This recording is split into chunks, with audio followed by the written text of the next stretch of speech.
SSS second tranche 1,000 pesos pension increase matatanggap bago magtapos ang buwan na ito ng June. Ngayong June 30, 2026, yan ang ating pag-uusapan. Hello mga ka-vlogs! Welcome sa aking YouTube channel at welcome po sa ating official Facebook page.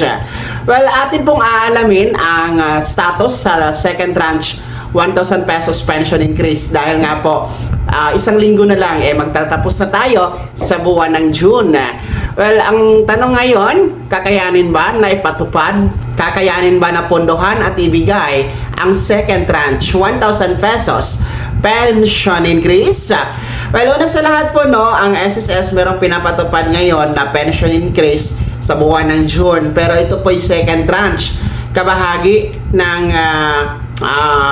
pension reform program. So, second round ito, karagtong ng first round noong September 2025 and hanggang September 2027 kasi ito, since the pension reform program ay 3 taon na magkasunod-sunod na dagdag pensyon every September. Kaya lang sa taon na ito, instead of September 2026, gaganapin ang second round, mas napahaga ito ngayong buwan ng June dahil po sa tugon ng SSS dahil sa krisis ng panahon mga ka-vlogs. Okay? Kaya meron pong pinatupad na dagdag pensyon, second round po under the pension reform program for this month of June. Tapos na po kasi noong June 1 pa ang pagtanggap o crediting ng pension increase second round ng ating mga first batch and June 16 para sa ating mga second batch.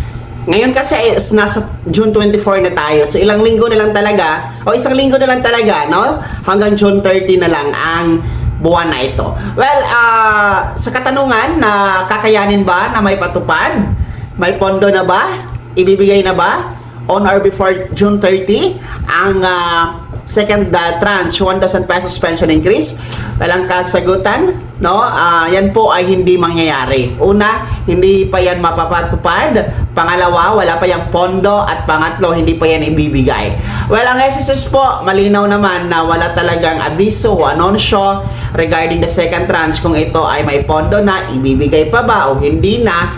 Anumang status, anumang anunsyo, wala tayong narinig at nababasa from SSS through their website, official Facebook page. Hindi din po ito nalathala sa mga pahayagan at hindi din po ito nabalita sa mga giant media networks natin mga ka-vlogs.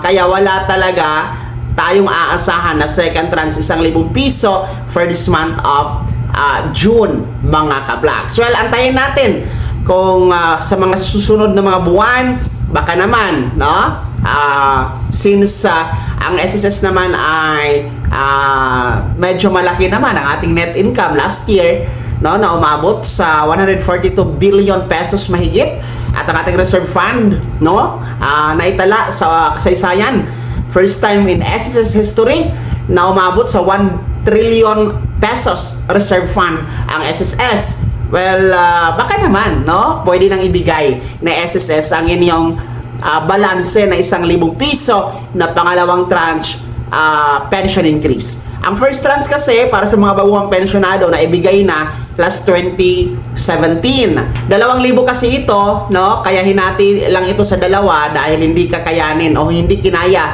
last 2017 na isang bagsakan ang 2,000. Kaya 1,000 muna yung first tranche at ito nga yung ating sinisingil kay SSS na 1,000 piso na pangalawang tranche na balanse. Well, sa ngayon po, meron tayong panukala, House Bill dyan sa Kamara, yung House Bill 1506 ng SSS GSIS Pensionado Party List sa pangungunan ni Representative Makasait, na kung saan ang House Bill na yan, 1,000 piso po ang pension increase. Magbibigay ng mandato sa SSS na magpatupad ng 1,000 piso na pension increase. I think isa yan sa nakikita natin na pag-asa para punan yung hindi na po gumalaw na second tranche 1,000 pesos pension increase na balanse. Sa ngayon, panukala pa lang yung House Bill 1506, sana din po lulusot yan sa Kamara at maipatupad. So, lilinawin ko ulit ang Second tranche, 1,000 pesos pension increase, hindi po kakayanin na ipatupad at ibigay. Wala pa itong pondo ngayong buwan ng June, hindi pa ito aasahan na. Kaya wag maniwala sa mga nagbabalita na ito'y meron ng pondo, ibibigay na bago matapos itong June 2026. Yan po ay fake news. Uulitin ko, wala pa po tayong second tranche 1,000 pesos pension increase. Kaya naman, mga pensionado ng SSS, ano po ang inyong panawagan kay SSS? No, regarding the second tranche 1,000 pesos pension increase, ibahagi na po sa comment section na nasa baba. Maraming salamat sa pagtutok. God bless, mag-ingat mga ka-vlogs.